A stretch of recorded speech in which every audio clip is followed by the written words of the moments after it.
I was at the Fury Fest. I actually got to like briefly meet Billy Gibbons for the first time. I was like, dude, awesome. He's like, yeah, man, yeah. I was like, yeah. Don't know who I am, but it's cool. Do your thing, bro. Hey, I'm Christina. First of all, just wanted to share with you Matt Pike of High on Fire and Sleep's truly majestic Billy Gibbons of ZZ Top impression. ZZ Top shred, I will not have you ever say anything else. I've seen them live. People were almost taking their tops off. People were dancing in the aisles. Shit was real. And that is sort of what tonight's episode is about. It's about the fan within all musicians. You know, because there isn't really a rock musician I've ever interviewed who wasn't, once upon a time, a fan. You know, they loved something so much they made it their life. So first of all, I bring you the mighty Shane Embury of Napalm Death. Yes, everyone is mighty tonight. Who had a spiritual moment with demigod, if you will, who's essentially from a neighboring town from near Napalm Death.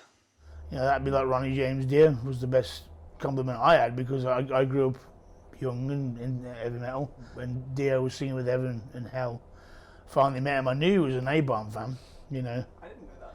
Yeah, he's a Napalm fan, and he was he was there with his glass of wine saying, well, you know, I really like Napalm Death. He goes, well, I did hear. And he said, oh yeah, amazing. You know, and he put his hand on my shoulder and goes, don't ever give up, you know.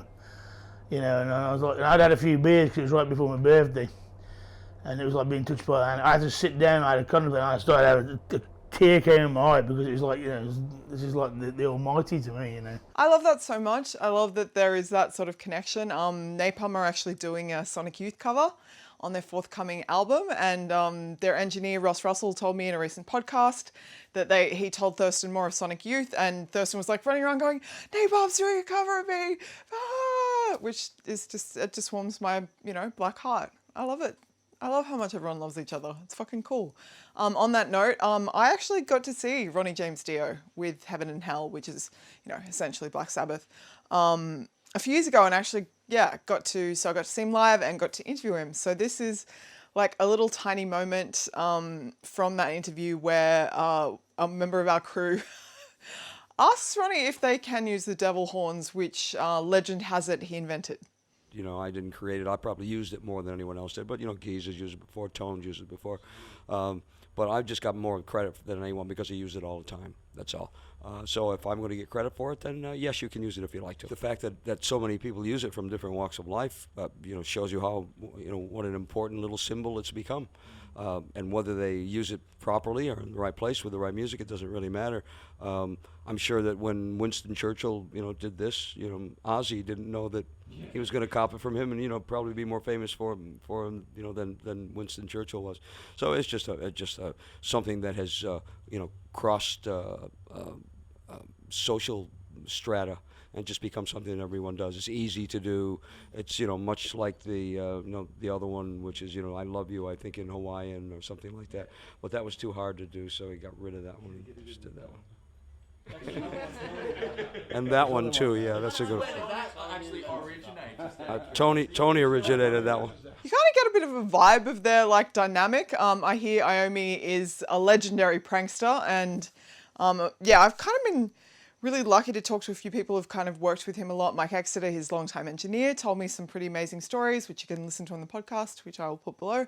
But yeah, like putting a snake in like Ronnie's car and like torturing Brad Wilk of Rage Against the Machine, who played drums on 13, the last Black Sabbath album.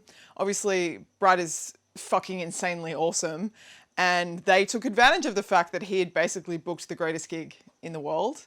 And I love that vibe.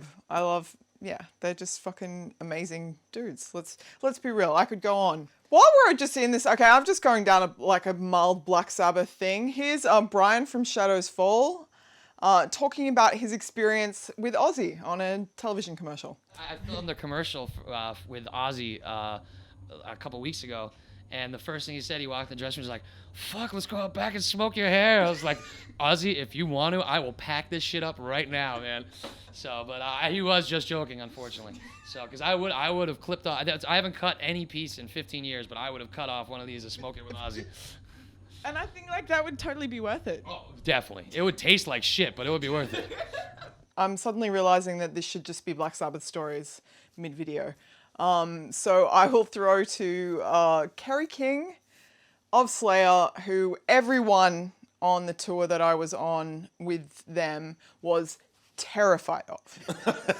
I've been walking around sort of talking to a lot of the bands on the tour, and a lot of them are quite scared of you, which is kind of a funny thing to cultivate. I don't smile that often, but I just catch me at the right time. But it's a healthy thing to cultivate, because people don't fuck with you. Well, I mean, that's... Yeah. I get it, because that's how I was with Glenn Tipton, KK Downing, Rob Halford, Dio, Tony Iommi. And Tony Iommi was the last one I got over the hump, and I consider him a bro, you know? He was my last one. He's pretty amazing. He would come... Gentle spirit. I remember one of the Ozfest, maybe 04 or something. Yeah. And we were on that, and, you know, Sabbath was on it, and... You know, I opened my door and Tony's walking down the hall. I'm like, hey, Tony. You know, I couldn't even talk to him. So yeah, I love that everyone has that. And let's be real, if you're not a fan of Black Sabbath, what are you doing here? What are you doing in this music? Like, it's like hating the guy who invented the wheel and liking cars. It's kind of the same. Like, I stand by that as an analogy. I'm going to finish this fanboy moment off, and look, I've got 3,000 hours of footage, so this is not the end of this kind of a thread, if you will. And I reserve the right to hijack all things for Black Sabbath. This is Corey Taylor of Slipknot, talking about how he would respond if he could make a song with, of all people, Bob Dylan. Thanks for watching The Void. Maybe do a song with Bob Dylan. Like, I just... Like an acoustic number? Yeah, I mean, absolutely. Yeah, totally. I mean, whatever, you know? I'd be the guy in the background kind of, you know, clapping. I don't care. I'm ready, you know? Please, let me. I would love to, you know? I'll smack my mom in front of the Pope. I don't care. Let me get in there, you know? Thank you for watching the whole video. It's really great to see you at the end. You came all the way through with me to the end.